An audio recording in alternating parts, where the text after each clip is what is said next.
Hello and welcome back to the video of learn with Paul. So आज हम देखेंगे defects in the indirect tax structure.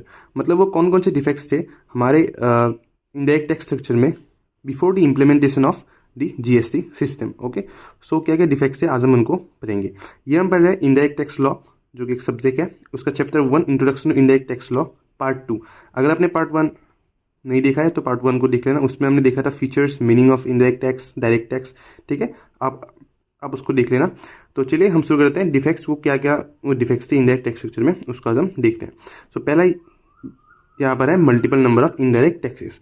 As both the central government and state governments were empowered to levy taxes, both the governments at the centre and states had introduced a number of indirect taxes. यहाँ पर कहा गया है कि यहाँ पर as the both central government और state government, उन लोगों ने बहुत सारे टैक्स को लेवाई किया है। Okay, both the governments at the centre, जो central government and states government में बहुत सारे नंबर ऑफ इनडायरेक्ट टैक्स को उन लोगों ने इंट्रोड्यूस किया है। For example, the central government had introduced custom duty, जो लेवाई होता है import and export of goods पे। Excise duty on manufacture of goods, जब भी आप मैन्युफैक्चर करते हो तब आपका एक्साइज ड्यूटी आपका लेवाई होता है।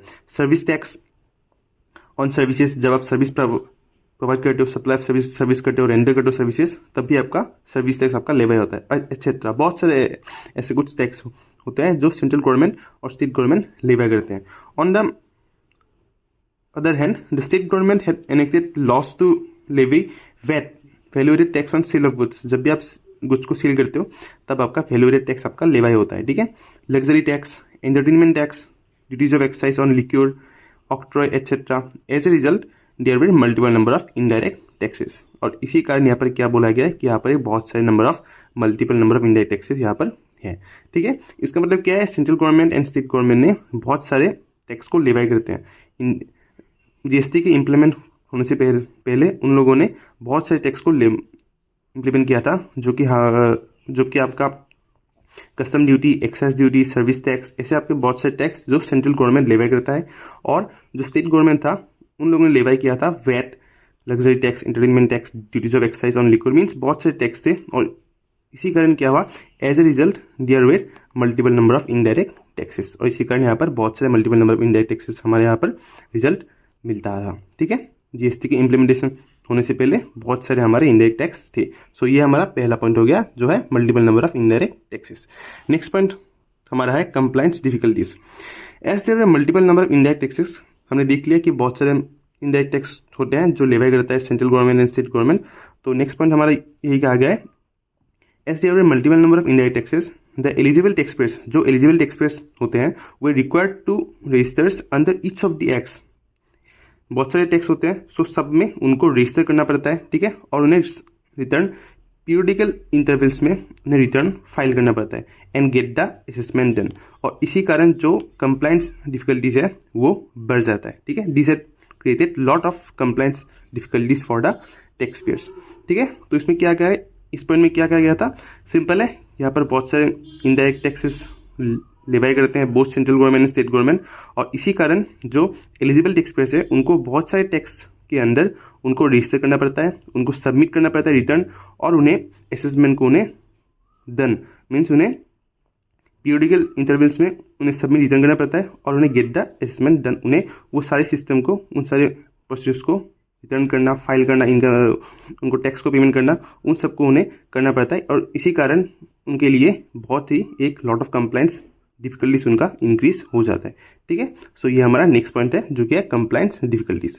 नेक्स्ट हमारा है कास्केडिंग इफेक्ट। ये बहुत ही एक इंपॉर्टेंट पॉइंट है। इसमें कहा गया है cascading effect is the effect of taxes on taxes. ठीक है, cascading effect is the effect on taxes on taxes. मैंने आपको पिछली वीडियो में बताया था कि सपोज अपने गुड्स परचेस किया है 1 लाख का, और आप उसे अब सेल कर रहे हो 1,10,000 पे। सो आपने टैक्स पेमेंट किया 1 लाख पे 5,000, सो आपका ओवरऑल पेमेंट हो गया आपका 1,05,000।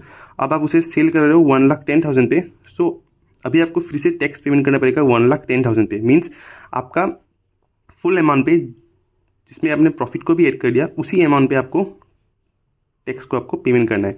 पर जो नया जीएसटी सिस्टम आया था, वैल्यू एडेड सिस्टम, उसमें क्या था, सिर्फ आपका वैल्यू एडेड पे ही आपका टैक्स इंप्लीमेंट होता है। ठीक है, तो इनडायरेक्ट टैक्स में क्या है, कास्केडिंग इफेक्ट यहाँ पर है, जो कि है cascading effect is the effect on taxes means आप टैक्स पेमेंट करो तो 1 लाख पे आपने 5% दिया 5,000, फिर आपको 1,10,000 पे या 1,15,000 पे आप जितने में उसे सेल करोगे उस पर आपको फिर से 10% आपको देना पड़ेगा, ठीक है, जो कि होगा 11,000 या 12,000 15,000 आपको ऐसे फिर से टैक्स पेमेंट करना पड़ेगा। मीन्स आपका वैल्यू एडेड पे आपका टैक्स को इंप्लीमेंट नहीं करेंगे, आपके फुल अमाउंट पे हम उसको टैक्स को इंप्लीमेंट करेंगे। इसलिए कहा गया है cascading effect is the effect on taxes. The federal structure of the Indian democracy allowed both states and central government to levy taxes separately and this at cost this cascading. Means यहाँ पर जो state government है and central government है वो दोनों ही tax को levy करते हैं, इसलिए जो है कास्केडिंग इफेक्ट यहाँ पर बहुत बढ़ जाता है। मीन्स उन्हें टैक्स बहुत पेमेंट करना पड़ता है। ये एक बहुत ही इंपॉर्टेंट डिफेक्ट था जो हमारा इनडायरेक्ट टैक्स स्ट्रक्चर में, ये एक बहुत ही इंपॉर्टेंट डिफेक्ट है, ठीक है, जो कि है cascading effect. Hindrance in free flow of trade due to the levy of octroi and entry tax by state governments there were check post in most of the borders of every state, ठीक है, there were check post, यहाँ पर बहुत सारे check post में of the borders of every state octroi and entry tax के लेवाई होने के कारण बहुत सारे चेक पोस्ट एस्टेब्लिश हो गए in borders of every state. The vehicles carrying taxable goods were required to pay octroi entry tax etcetera. और इसी कारण जो गुड्स ट्रांसपोर्ट करते हैं, एक व्हीकल टैक्सेबल गुड्स को जब ट्रांसपोर्ट करता है from one state to another, उनको ऑक्ट्रॉय ड्यूटी एंटी टैक्स उनको पेमेंट करना पड़ता है। For this purpose vehicles were required to stop at every check post, और इसी कारण उनको बहुत सारे चेक पोस्ट पे उनको स्टॉप करना पड़ता है, उनको रुकना पड़ता है और उन्हें ऑक्ट्रॉय एंड एंटी टैक्स उन्हें पेमेंट करना पड़ता है, ठीक है। This had hindered the free movement and flow of trade between states. और इसी कारण क्या होता है, this had hindered the free movement, आप गुड्स को फ्रीली मूव नहीं कर पाते थे, आपको हमेशा टैक्स पेमेंट करना पड़ता था जब भी आप गुड्स को ट्रांसपोर्ट करते हो, और जो टैक्स का रेट था वो भी बहुत ही हाई था, ठीक है। And flow of trade between states, और आपका जो फ्लो था trade between one state to another, वो भी आपका क्या था, इतना आसान नहीं था, उस पर आपको बहुत से टैक्स पेमेंट करना पड़ता था, और इसी कारण जो गुड्स का अल्टीमेट प्राइस है वो इंक्रीज हो जाता था और कंज्यूमर को हाई अमाउंट पे उन्हें पेमेंट करना पड़ता है, ठीक है।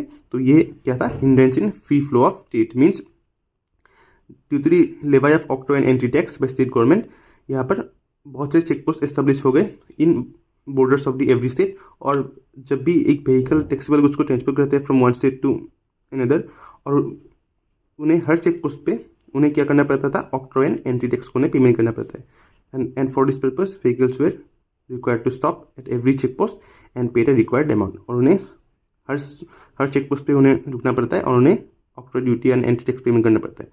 और ये क्या, और इसने क्या किया, फ्री फ्लो ऑफ मूवमेंट को इन्होंने स्टॉप कर दिया और flow of trade between states, means यहाँ पर हिंडर्ड डिफिकल्टीज क्रिएट होने लगा for in the free movement and flow of trade between states, ठीक है। यही हमारा इस पॉइंट में कहा गया है, hindrance in free flow of trade, okay. Last हमारा है impact on prices. Indirect taxes can increase the prices of essential goods and servicing affecting affordability and inflation rates. Indirect tax जो था उसने क्या किया, इंक्रीज किया गया प्राइसेस ऑफ एसेंशियल गुड्स। देखो अब स्टेट गवर्नमेंट बहुत सारे टैक्स को लेवी करते हैं, सेंट्रल गवर्नमेंट बहुत से टैक्स को लेवी करते हैं, कस्टम ड्यूटी, एक्साइज ड्यूटी, ठीक है। स्टेट गवर्नमेंट आपका जैसे हो गया वैट हो गया, ड्यूटीज ऑफ एक्साइज हो गया, ठीक है, ऐसे बहुत से टैक्स को वो लोग लेवी करते हैं, और इसी कारण क्या होता है, गुड्स के जो प्राइस है वो अल्टीमेटली इंक्रीज हो जाता है, और इसलिए हमको गुड्स को जो था वो हमें अफोर्डेबल प्राइस में वो हमें नहीं मिलता था, ठीक है। एंड इन्फ्लेशन भी इसी कारण बढ़ जाता था, ठीक है। And this raise the inflation rates, means indirect tax क्या करता था, इंक्रीज कर देता था प्राइस ऑफ एसेंशियल गुड्स, जो हमारा गुड्स डेली बेसिस पे जो हम कंज्यूम करते हैं उनके प्राइस को वो लोग इंक्रीज कर देते थे, एंड सर्विस को भी वो लोग इंक्रीज कर देते थे, affecting affordability and inflation rate. और इसी कारण जो अफोर्डेबिलिटी था गुड्स के परचेस का और इन्फ्लेशन रेट्स को, गुड्स के प्राइस को वो लोग इंक्रीज कर देते थे, और इसलिए कंज्यूमर को एक हायर रेट पे उन्हें पेमेंट करना पड़ता है, ठीक है। तो ये भी एक बहुत इंपॉर्टेंट पार्ट है, ये भी एक बहुत इंपॉर्टेंट टाइप है हमारे defects in the indirect tax structure, जो कि impact on prices. I hope आपको सारे पॉइंट्स समझ में आ चुके होंगे। अगर आपका कुछ भी डाउट है तो कमेंट कर देना, मैं आपका आंसर बहुत जल्द दूंगा। अगर आप चैनल पे नए हो तो चैनल को सब्सक्राइब कर लेना, और वीडियो अगर पूरा समझ में आ चुका है तो वीडियो को लाइक कर लेना। मिलते हैं अगले वीडियो में, तब तक के लिए बाय बाय।